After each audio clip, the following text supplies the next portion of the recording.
Welcome back to my channel. আশা করি আপনারা খুব ভালো আছেন। কানা নদী কানায় কানায় ভরে উঠেছে।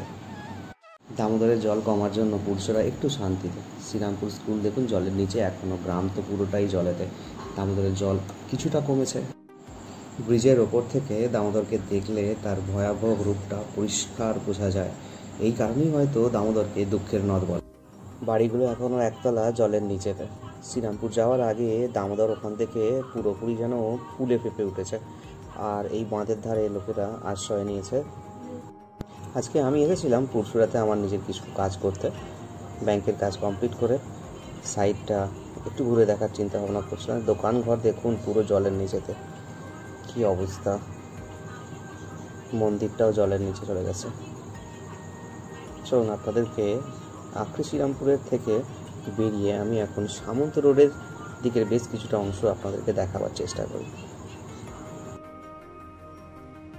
আমি যখন ব্যাংকে ছিলাম তখন বেশ কিছু লোক কথা বলাবলি করছে। সামন্ত রোড থেকে একটু আগেই নাকি প্রায় 1 কোমরের ওপরে জল আছে। চলুন দেখি তো কেমন। আমার কোনোদিনও দেখা হয়নি। যদি আপনাদেরকেও দেখাতে পারি এই ভিডিওর মাধ্যমে, আমারও একটু দেখা হয়ে যাবে। দুই ধার তো মনে হচ্ছে পুরো জলাশয়। রাস্তার কিছুটা অংশ তো জল দেখতে পাচ্ছি, জানি না আগে কীরকম হবে। এখানে রাস্তা পুরো সরু হয়ে গেছে দেখুন, দুই সাইডই জল, একতলা জল ভর্তি হয়ে গেছে। এখান থেকে তো জল পুরোপুরি ভর্তি। একটু সাহস করে আগিয়ে দেখি কত দূর যাওয়া যায়।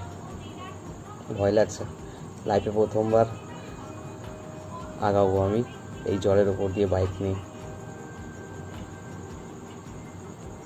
এই ব্যক্তি হাঁটতে হাঁটতে চলেছে তার বাড়ির দিকে, কোনো অপশান নেই কিছুই। কিছুজন আসছিল হেঁটে হেঁটে, তাদের সাথে কথা বলছিলাম।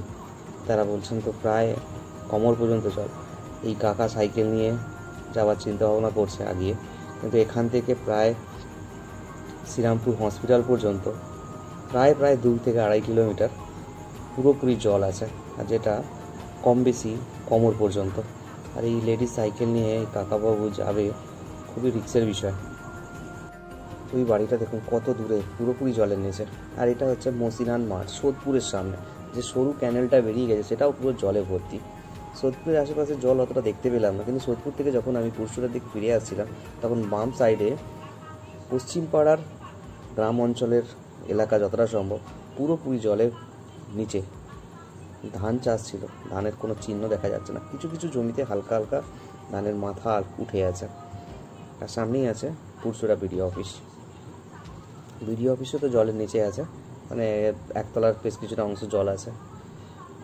দূরের বাড়িগুলো দেখুন পুরোপুরি জলের মধ্যে আছে।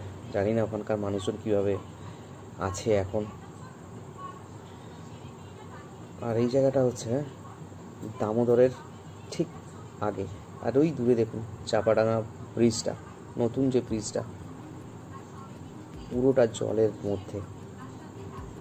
পুরো বাঁধের গোড়া থেকে শুরু হয়েছে জল, ওই দিকের বাঁধ পর্যন্ত জল পুরো।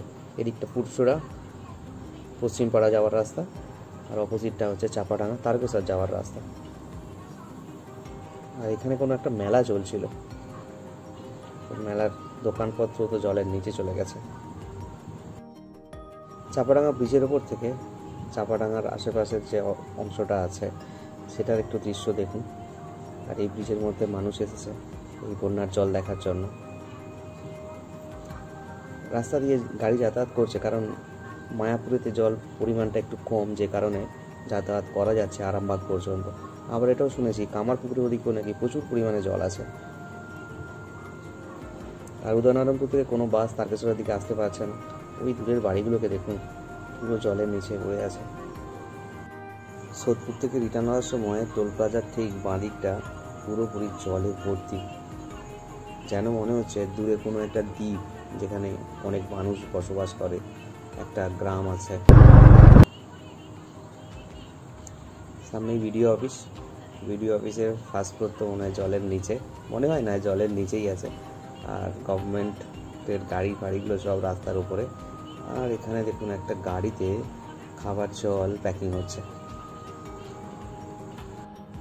হ্যাঁ, ত্রাণের জন্য যে জল মানুষকে পৌঁছে দেওয়া হবে গভর্নমেন্টের তরফ থেকে।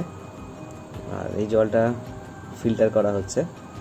কীভাবে ফিল্টার করা হচ্ছে আমি অত ডিটেলসে বলবো না, যারা দেখে বুঝে নিন। আমি আগিয়ে চললাম, এবার একটু পশ্চিম পাড়ার দিকে যাব। সামন্ত রোডের ঠিক পরেই পুরসুরা বাঁধ থেকে বাঁ দিক নেব, নিয়ে একটুখানি ওই দিকটা যাব বাঁধের আশেপাশের পরিস্থিতিটা দেখার জন্য। এখানেও সেই ওরকমই হবে যে স্থানীয় বাসিন্দারা বেশ কিছু বাঁধের ওপরে চলে এসেছে আশ্রয়ের জন্য, যতক্ষণ না জল কমলে আবার বাড়ি পরিষ্কার করে বাড়িতে গিয়ে থাকবে। বেশি দূর যাব না, অনেকটা ঘোরাঘুরি হয়ে গেছে, ভিডিওটা অনেক লং হয়ে যাচ্ছে। আশা করি মোটামুটি আপনাদেরকে বোঝাতে পেরেছি যে এখানকার বন্যা পরিস্থিতিটা কেমন।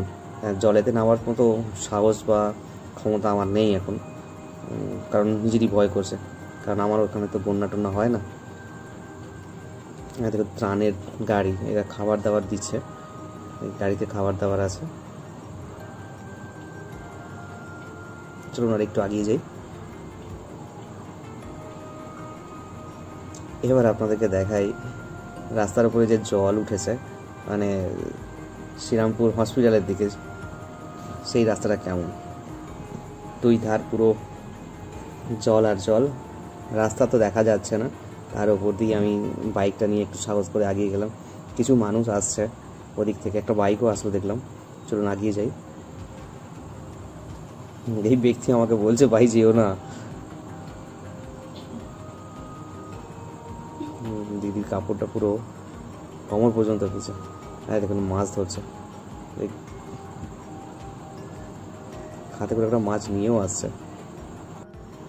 আশা করি পুরসুরের আশেপাশে আর বিডিও অফিসের চারপাশটার চিত্র মোটামুটি আমি তুলে ধরতে পেরেছি এই ভিডিওর মাধ্যমে।